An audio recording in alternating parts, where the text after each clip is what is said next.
اور حضرت سیدنا علی اکبر رضی اللہ تعالیٰ عنہ کی ہیبت حیدری سے یزیدی لشکر میں زلزلہ آ گیا۔ ابن سعد نے غصے میں آ کر مصرع بن غالب کو حکم دے دیا کہ جاؤ مقابلہ کرو۔ چنانچہ وہ نہایت ہی متکبرانہ انداز میں نیزہ ہلاتا ہوا آپ کی طرف بڑھا، اور جیسی اس نے نیزہ تانا، حضرت علی اکبر رضی اللہ تعالیٰ عنہ نے نیزہ پر ایسی تلوار ماری کہ اس کا نیزہ ختم ہو گیا، اور پھر اس کے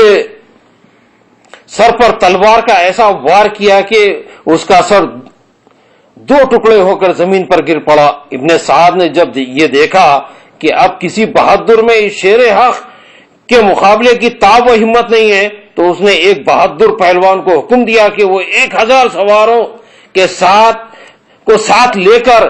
پہلے ان کا محاصرہ کرے، پھر دور سے تیروں کی بارش کی جائے، اور جب یہ شیر خدا کا شیر زخمی ہو کر مزمحل ہو جائے تو اس کو نیزوں سے چھید کر دو اور پھر تلوار سے قتل کر دیا جائے۔ چنانچہ ستم شعاروں نے یکبارگی چاروں طرف سے گھیر ڈالا اور تیروں کی بارش شروع کر دی، یہاں تک کہ زخموں سے چکنا چور ہو کر چمن فاطمہ کا یہ غیچہ حسین اپنے خون میں نہا کر رنگین ہو گیا۔ اور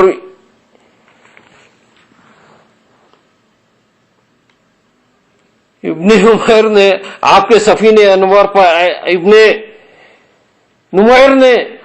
سفینے آپ کے سینے انور پر ایسا نیزہ مارا کہ آپ گھوڑے کی زین سے زمین پر تشریف لائے اور شفیق باپ کو پکارا کہ یا ابتا درکنی،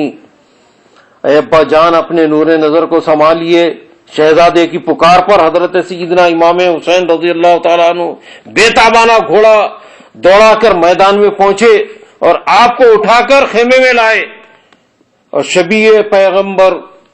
حضرت سیدنا علی اکبر رضی اللہ تعالیٰ عنہ کے چہرے انور سے خون آلود